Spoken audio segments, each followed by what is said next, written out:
But first, the big breaking news: stocks soaring on Wall Street. This after President Trump hits pause on just about all of his new tariffs. I thought that people were jumping a little bit out of line. They were getting yippy, you know? They were getting a little bit yippy, a little bit afraid. And good evening, everyone. At 5 o'clock. I'm Bill Ritter. And I'm Sade Bedarinwa. The president announced a 90-day pause on tariff hikes, but not for China.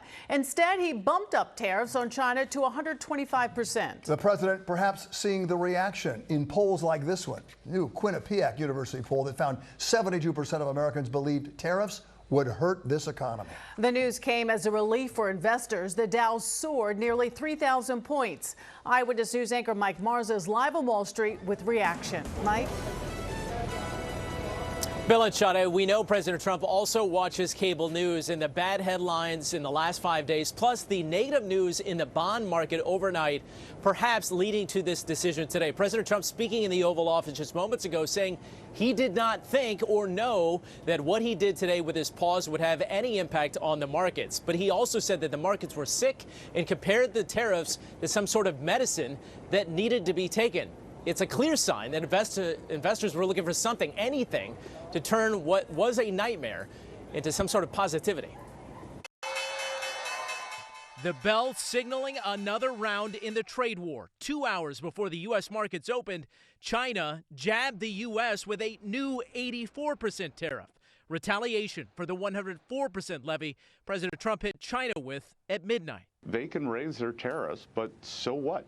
So-called reciprocal tariffs on most American trade partners took effect overnight. Minutes after trading began, President Trump posted, "Be cool. This is a great time to buy." The markets mixed all morning, and then... Are the numbers I'm seeing on my screen correct here for the Dow? Are we up 840 points right now?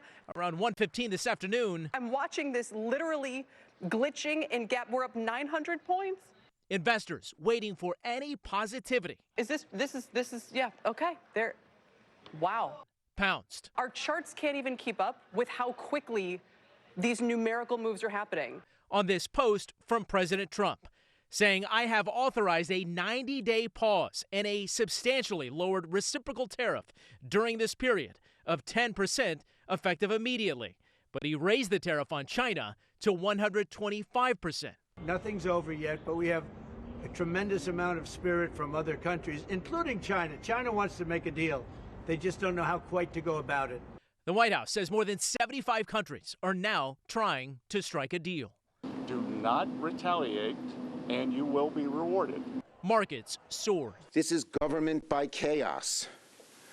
He keeps changing things from day to day. Pressure on the president has been mounting. Trillions of dollars evaporated in 5 trading days. Republican lawmakers feeling heat too. I have constituents in my district that rely on batteries from Vietnam, cars from Germany.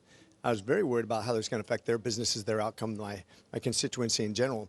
And it's still unclear when this wild ride will really be over. No other president would have done what I did.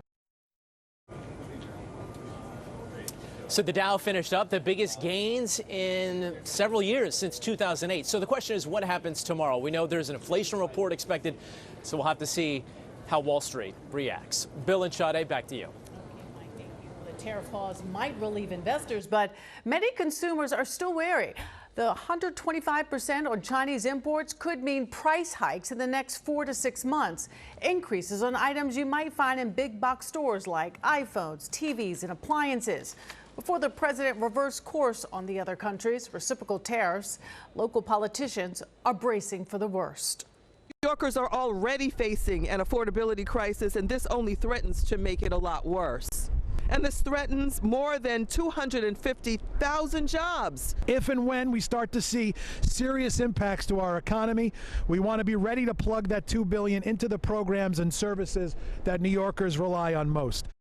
He says the city has withheld almost $2 billion in expected revenue for if and when there's a downturn.